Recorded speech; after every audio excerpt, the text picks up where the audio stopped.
The NES gave us some all-time classic basketball games.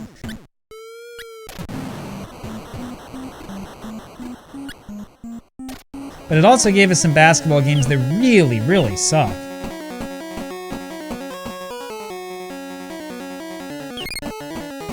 And then there were those games that are somewhere in the middle, not necessarily awful, but really also not great. So, do you know which ones are good and which ones are bad? Now, it just so happens that there are exactly 10 basketball games on the NES, at least 10 games that were released in North America. Well, by my count, that is. Let me know if I'm missing anything, and I don't know, I'll do something to catch up. Anyway, I figured that the best way to sort this out is to just rank them one after the other from the worst to the best. But the interesting thing is that just about every one of these games offers the same play control challenge. The problem, of course, is that the NES controller only has 2 buttons. Now this is a problem because on defense you need 1 button to change players, 1 button to try to steal, and 1 button to jump to block a shot. Offense works a little bit better, except that you need an extra button to change the guy that you want to pass the ball to. So as a result, every single one of these games winds up being significantly flawed because there's not enough buttons on the controller, with one exception, right? The exceptions are the games where you can't change the guy that you control, but even then, some of those games suck because you can't change the guys that you control, if you know what I'm saying.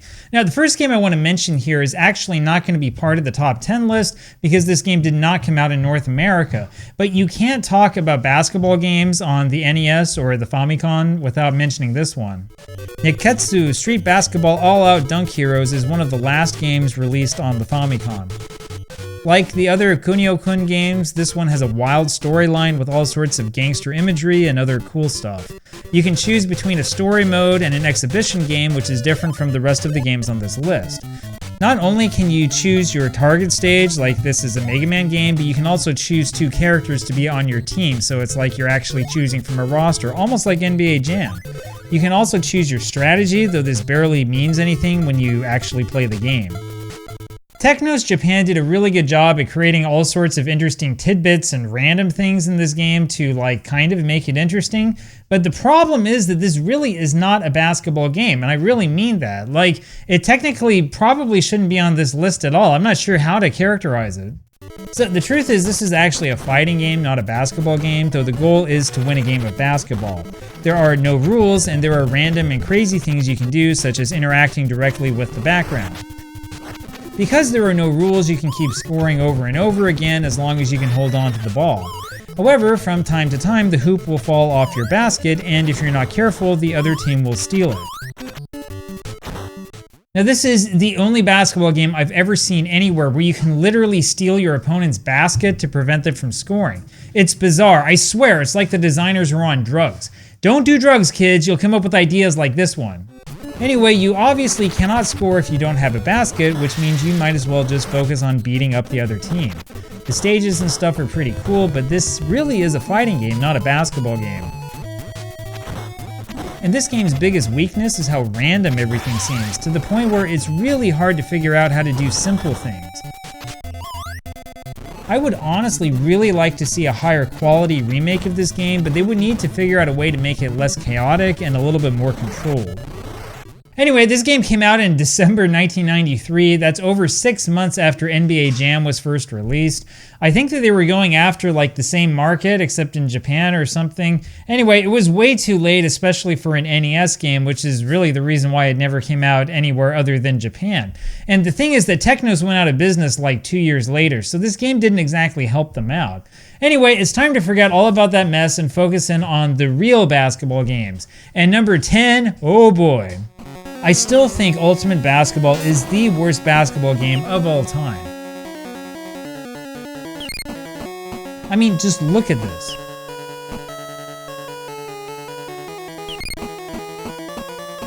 This is the only basketball game I know of where even the computer doesn't know how to play the game. Even when you figure out how to pass the ball in and take it down the court, it's still a total pain to get anything to work. It's amazing to me that this game was even released in this state. Now, I still think that it's totally hilarious that the computer will always run a full court press and it will always steal the inbound pass, and then it's called for traveling after it forgets how to dunk the ball. Anyway, this game is just utter garbage. Anyway, Ultimate Basketball was published in September 1990 by a little-known publisher called Sammy. Sammy published about a dozen forgettable NES titles, the most famous of which is probably Vice Project Doom. The actual programmer was a company called ICOM, which was also responsible for 2 other games on this list. And that's the reason why so many of these games just feel so crappy. A lot of them were literally made by the same company, and the same company, of course, took the exact same approach to every single one of these games.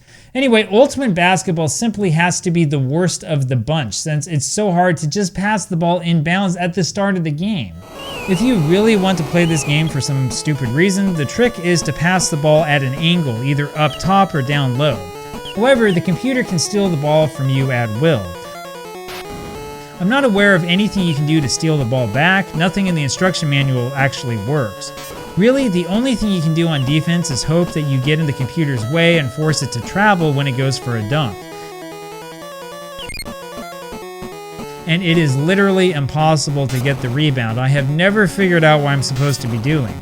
Seriously, the only good thing about this game is the halftime show, and I'm not kidding when I say that I wish the whole game were like this.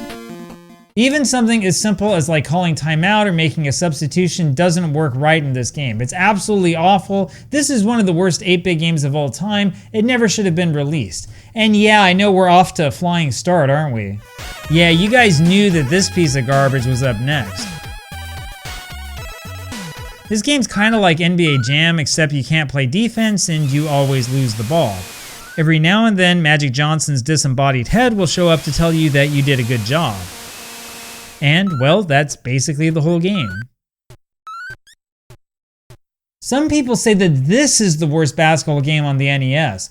I do think that it's close, well, kind of close, but at least in this game I can pass the ball in bounds. Well, most of the time, that is.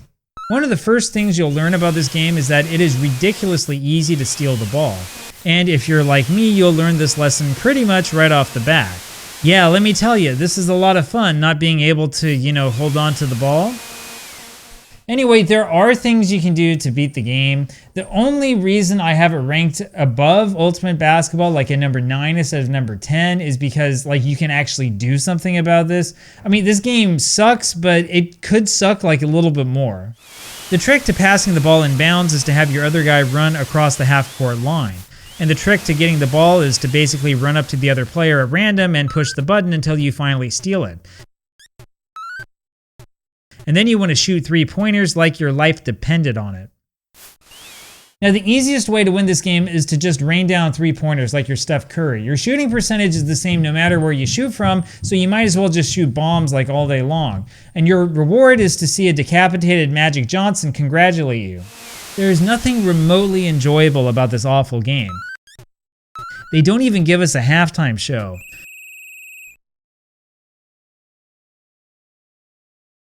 When you win, Magic Johnson tells you that you're the champ, and then you get your score, which comes to you in the form of a salary for some strange reason.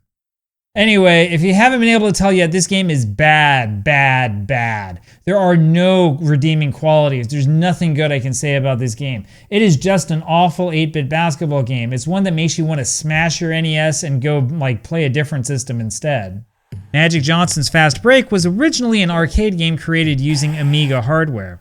There's some sort of bizarre delay in the way this game works, which gets the audio off sync and makes the game basically unplayable. The Amiga computer version has similar issues, so this is not just an emulation problem. In other words, the NES version of Magic Johnson's Fast Break, which is horrible, is actually the best port of this game that is out there. I have no idea how any of this was actually released. It's all just so unplayable. And the craziest thing is that the NES version supports 4 players. Seriously, your 3 friends are going to stop hanging out with you if you force them to play this garbage with you. The NES programmer, Software Creations, was responsible for other really crappy games like Silver Surfer and LJN's Wolverine. Anyway, don't touch Magic Johnson's Fast Break. You don't want to play it. Stay away, stay far away. It's nothing but garbage. This is yet another awful game that is usually considered one of the worst basketball video games of all time. Harlem Globetrotters is a really crappy 5-on-5 basketball game with almost no redeeming qualities. The only thing that makes this game a little bit better than the other 2 awful games on this list is that you can do some tricks. Seriously, the trick shots and the trick passes are the only thing that kept me from saying that this game was the worst. Now, a lot of the tricks in this game look like they really should be part of NBA Jam, but there's just one difference. NBA Jam is a lot of fun, even though the computer cheats like crazy, right? That part sucks, but the game itself is fun. Harlem Globetrotters, on the other hand, is about as much fun as having a root canal. Even though you can do tons of tricks, the gameplay is incredibly monotonous. One of the few different and unusual things in this game is that you can dunk it from behind the free throw line if you find the right spot on the floor. Of course, the other players just stand there with their hands in their pockets. Now, the nice thing about this game is that there are a few tricks and pranks you can pull off, but that's really the only nice part. If you time it just right and you push the right button, you'll pull down the referee's pants and you will win the jump ball. However, you're then back to the garbage gameplay, horrible sound, awful control, and boring tricks. The only other real highlight is that the cheerleaders in between quarters kind of look nice. Unfortunately, they don't do anything different once you actually beat the game. And then the game tells you to start over and try again. Yeah, that's not happening. I can't think of anything in this world that would get me to play this piece of garbage again. Anyway, this game is actually bigger in terms of memory than the two games below it on this list, though that's clearly not saying much. Harlem Globetrotters came out in March 1991, which makes it a relatively late NES game. It's actually got a pretty big memory base, even though it looks pretty much like every other NES game. 256 kilobytes is actually not that bad for an NES game, and the 128 kilobyte CHR is surprisingly large. This game was published by GameTech but developed by Softy, one of only two NES games that Softy made. The other one was Classic Concentration, which honestly I've never played. You guys can tell me if that's any good or not. Now, GameTech was known for making games based on television shows, and I guess Harlem Globetrotters kind of counts. I think there was a show for this for the team back in the early 80s or something. Anyway, have you ever played those really crappy old Jeopardy video games? You know, the ones where you had to spell the answers exactly right so it would mark it as right? Yeah, that's GameTech that made those. GameTech also made Wheel of Fortune and Double Dare and Family Feud and even American Gladiators. They used to advertise these games on these programs. I don't know if you guys remember this or not. Maybe you can find tapes somewhere that talk about it. Anyway, I just hope for your sake that you never actually bought one of these games. They all totally suck. Next on our list is All-Pro Basketball, which is our first game that is not a total abomination. Of course, that doesn't mean this game is particularly good. All-Pro Basketball is a full-court game set up to be a half-court game for some stupid reason. When you cross the half-court line, the game freezes for a second and turns everything around.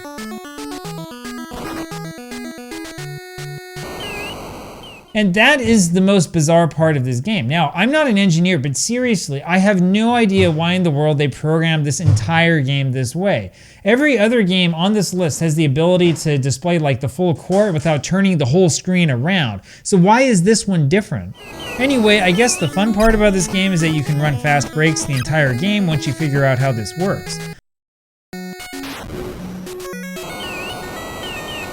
The frustrating part is that the changing screen will disorient you, especially if you're on defense. It's also really easy to accidentally pass the ball into the backcourt since half of your players just stand in the backcourt the whole time. And the other stupid part of this game is how easy it is to throw your inbounds pass out of bounds.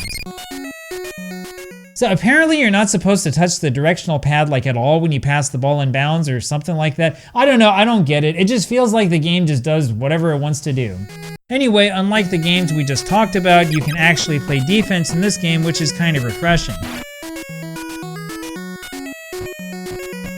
Shooting in this game totally sucks though, which is a major problem. You always want to just go for the slam dunk every single time. But at least it's possible to steal the ball. Like I said, this is a lot better than the three games that we just looked at. The thing is though, that the music really sucks and this game is really annoying overall. Personally, I really had a hard time playing through an entire game of this. It's just the same thing over and over again, and the fact that nobody can hit an outside shot means that there's just basically no strategy. The halftime show is worth watching at least. They did a pretty good job with this, even though the cheerleaders all have purple legs for some reason. Anyway, All Pro was originally called Zenbei Pro Basket in Japan, and surprise, surprise, it was programmed by ICOM. ICOM was the same company that programmed Ultimate Basketball, and the crazy thing is that this awful game came out a full year after All Pro Basketball. ICOM is also the company that programmed Jalico's Hoops, which shares a lot of features with All Pro Basketball. Anyway, like I said before, that helps explain why all of these games feel so similar. You know, they say that the definition of insanity is doing the same thing over and over again and hoping for a different outcome. Well, there was a lot of insanity in the world of NES basketball games, that's for sure. Next up, we have Jordan vs. Bird one-on-one by Electronic Arts. And yeah, the fact that a game like this makes 6th place on our list says all that you need to know about the quality of basketball games on the NES. Actually, aside from the Apple II style graphics, the one-on-one part of this game isn't really that bad. And there's a story behind these graphics, of course. There's always a story behind all of this stuff. The thing is that Electronic Arts had originally designed this game for the Apple II, which explains, why it looks like an Apple II game. Anyway, the original box for Julius Erving versus Larry Bird one-on-one for the Apple II looked something like this. The box doubles as a poster, which is actually pretty cool. And the original game looks something like this, though this is the technically superior Commodore 64 version. And I mean, it's not a bad game for like 1983 or whatever year it came out. So if you look around online, you'll find all sorts of articles that analyze this game and talk about how it paved the way for the Madden series and all that stuff, which is a bunch of crap, right? Because the first Madden game wasn't released until like 5 years after this game came out. And in fact, that Madden game was almost complete vaporware. They signed the contract with Madden like way back in the early 80s, and then they didn't know how to program the game, so they like farted around for a bunch of years, right? You see, the EA fanboys out there, who all tend to be in the mainstream media, they overlook some of the negative aspects of the company's history. Anyway, the NES version is what it is. You have to make sure to hit the buttons right to avoid being called for traveling. You're supposed to hold the A button to jump and then release it to shoot, but sometimes it doesn't work. And when you're on defense, you can back your opponent into a corner and force him into a really bad shot, which is actually kind of fun. In other words, this game is not straight up trash, but there are still some problems here. Oh man, there are problems here. I mean, one-on-one is okay, but it's really boring, and I don't know why you'd want to play 4 whole quarters of it. There are 2 other games here that you can play. First is the slam dunk contest, and the computer always goes first even if you select one player. The computer will try a fancy looking dunk. And then you come up as player 2 and you run around trying to figure out where you're supposed to push the A button. The manual is absolutely no help. It just tells you that there is some random specific spot on the floor that you're supposed to find and stand on. It's the same logic you see in those early EA basketball games on the Sega Genesis. You just spend all of your time looking for the right spot on the floor. When you finally find it in this game, you miss anyway. Yeah, that's a ton of fun, isn't it? You choose a dunk type, then you run around on the floor like crazy and you try to find that perfect spot to push the A button. I mean, seriously, what were they thinking? Who wants to play a game like that? This is total crap. Anyway, next up is the 3-point contest. When you choose one player, the computer goes first. I actually thought I was doing this at first until I realized that the computer was just shooting on its own. Anyway, after about 2 minutes, you finally get your turn. And this is where you realize that the controls have changed. Yeah, the controls change for this part. Like, the controls change, right? So you play it the one way, you hold down A, and then you release it and you shoot the basketball, right? You play it in this mode, and you have to push A, and then you have to push B. Like, why? Why change it? Why have 2 different sets of controls? Doesn't that take up memory in the game? Anyway, I don't get it. It like makes a little bit of sense once you figure it out in the 3-point shot or whatever, but it's still really stupid, right? I mean, I don't know. It's like LJN level bad. Fortunately, the manual tells you this, though you have to think of actually reading the manual first to figure it out. Anyway, you're also supposed to move the directional pad over and do a bunch of stuff like that. I don't know. It just isn't any fun. I lost interest in this really quickly. Anyway, that's why this game is so low on this list, right? The one-on-one part of this game is actually not bad. It is tedious because you don't have a teammate, right? So you can get like trapped in the corner, which is stupid, right? But the mini games are just awful. And as many of you guys already know, like these mini games hung around because LJN decided to make those stupid NBA All-Star Challenge games in the early 90s, right? Now I had that Game Boy one, which was like Volume 2 or whatever, and I hated it. I just hated that game when I was a kid. I used to play it when we go on like family vacations, and I just hated my life. I would, take it out and go play Mario Land 2 instead. Anyway, even though Jordan vs. Bird was created by Electronic Arts, it was actually published by Milton Bradley for some reason. The board has these 2 chips up here that make up the mapper, which is kind of unusual for a North American NES game.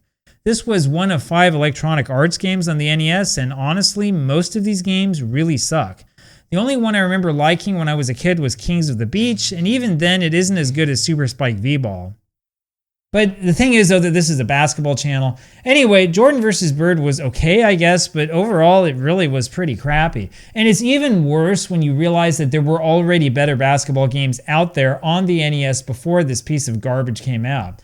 Honestly, EA has usually sucked at making sports games with one exception, and that would be the hockey games. The NHL series is actually really good. What EA does is it spends all of its money to buy up good reviews in the press, which is the only reason anybody cares anything about the stupid company. And on that positive note, we go up to number 5, Roundball 2-on-2 Challenge. And yeah, you heard right, there's a voice at the start that greets you. The opening menu looks like it's straight from a computer game, and that's kind of fitting since this was created by Mindscape, a company much better known for its computer games than its console games. But Roundball is actually not that bad. I'm serious. There are some aspects of this game that totally suck, but it's not a complete waste of silicon. Anyway, this part of the beginning where you shoot for outs gives you a hint of what your strategy should be. First of all, you have to take it backcourt first, but backcourt is this random place near the free throw line. And yeah, you can go for 2 points if you want. But you want to win, right? Well, if you want to win at this game, you've got to do the same thing you do in Magic Johnson's Fast Break. Just forget about doing things realistically and shoot threes all day long. Seriously, there's no need to even worry about playing defense. Just launch up threes and don't worry if you miss. You'll hit a lot more than you might think. And you'll figure out ways to hit these crazy fadeaway threes from the middle of nowhere. Anyway, once you figure that part out, you're destined to win no matter what, even if you give up 148 points. So it's actually not that bad. In fact, this would be a really fun game to play 2-player. My only real complaint is that stupid backcourt rule is really arbitrary. When I was a kid, the rule was always that you had to go back behind the 3-point line. But it's all good, you should just stay behind the 3-point line anyway, you might as well. Anyway, the one other problem with this game is that there's no halftime show at all. You don't get cheerleaders and all you get are these boring stats, like anybody cares about that. Now, too many vintage basketball games just gave up on having those dancing cheerleaders. Now, I don't know about you guys, but I consider that to be a major flaw. You've got to at least try. Anyway, this is the only NES cartridge I know of that has almost nothing but text on the front sticker, which is freaking hilarious. It's got a kind of funky looking board, and it uses the famous MMC3 mapper. That's the same one that Super Mario Bros. 3 used. Mindscape actually published quite a few NES games. I'm certain you've played Paperboy, right? Did you know that they also published Prince of Persia for the NES, but only in Europe? Anyway, Roundball is actually pretty good, which is why I have it number 5 on this list. Anyway, that brings us up to game number 4. We're making pretty good progress so far, and you guys already know that we have all of the big heavy hitters left on the list. Number 4 is Arch Rivals, and this game is also pretty good. Overall, it's actually a pretty good port of the popular arcade game. They included all sorts of stuff straight from the arcade version, which is honestly kind of impressive when you think about it. However, the controls are really slippery, and the game itself kind of sucks. Now, like crappy controls and slippery controls and stuff, that's not just a problem with the NES port of Arch Rivals. The Arch Rivals arcade game kind of has an NBA Jam feel to it, but only if NBA Jam were like a really slow game that stopped the action every time a shot was made, demanded money from you all the time, and had controls that were like the worst controls ever known to man, right? Midway was usually very good about getting the arcade experience right, but not this time. I mean, I love seeing cheerleaders in the game and all, but there's really no reason to have these stupid cutscenes all the time. And honestly, the arcade game is too easy once you know what you're supposed to do. The NES game is also too easy once you get the timing right.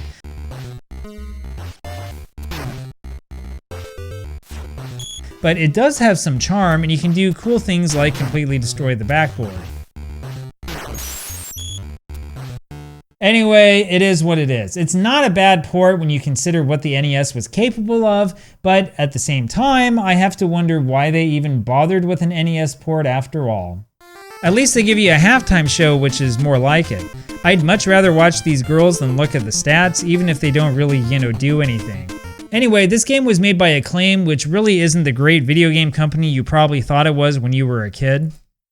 So back in the early 90s, we all used to like Acclaim because they came out with NBA Jam and Mortal Kombat on the home consoles. But if you go back and you start really digging in and doing your research, you'll realize that Acclaim was basically another LJN. In fact, Acclaim actually did acquire LJN in early 1990, not long before Arch Rivals came out. So you can think of this as an LJN game. Somebody let James Rolfe know. Anyway, Arch Rivals is one of a handful of NES games that was ported over by Rare. That's a list that includes Jordan vs. Bird and also good games like Marble Madness. As usual, the cover looks a lot better than the game is. In fact, this cover looks a lot better than the arcade version. But it's really not all that bad, even though the sound effects are really janky.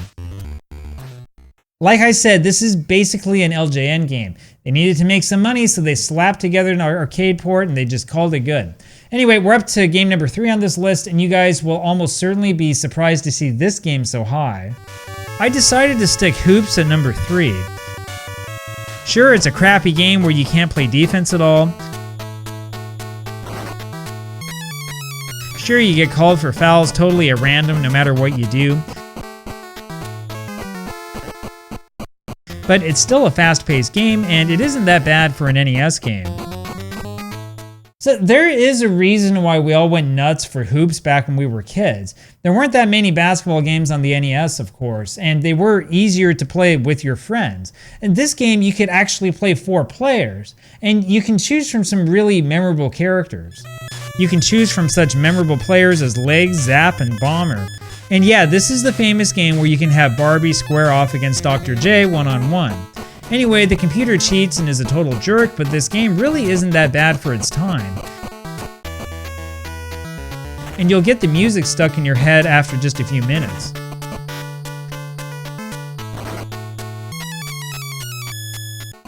I mean, this is not a great game by any stretch of the imagination, right? You guys are not going to be like, oh, it's retro gaming time, let's go pull out some hoops again, right? But it's just as good as any of the games that we've looked at so far. Anyway, the Japanese version has a cooler looking cartridge. The NES version has the most awkward dunking picture I've ever seen. Like, what's his problem? And yes, this is the 3rd basketball game on this list programmed by ICOM. So at some point in time, you do have to wonder whether this company was capable of programming basketball games that were actually playable, right? Like, why did nobody look at this and say, oh, we want to have a basketball game, we want to farm this out, let's go find anybody but these guys that make these crappy games, right? Anyway, Hoops is famous. It kind of sucks, but it's got the 1-on-1 and 2-on-2 modes. You can play as Barbie. It's actually fun multiplayer. That's why I have it number 3. Now, there's only 2 games left now, and I'm sure that my decision here is going to be controversial. Even though I played this game all the time as a kid, I've got to stick this one at number 2.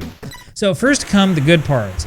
Once you get used to the controls and the flow of the game, it's actually pretty easy to figure out how to score. This is actually a legitimate full-court basketball game, none of that weird half-court stuff where the screen turns around backwards or whatever. And it's actually got things like timeouts and substitutions. The thing is, the strategy actually does matter in this game. Tecmo was trying to make a basketball simulator, and it actually did a pretty good job, especially considering that this was the NES. But there are some problems. Defense is basically lunging at the ball over and over again. And some players are overpowered because they're fast, like David Benoit. Plus, the game goes totally nuts when all the sprites are on the screen at once. This game is notorious for sprite flashing problems. And there's one other problem that has always driven me nuts about this game, and most people overlook this one. There is no halftime show at all. All you get is this screen that says halftime followed by your stats. That's it. I mean, at least Tecmo Super Bowl had the courtesy of showing us the cheerleaders.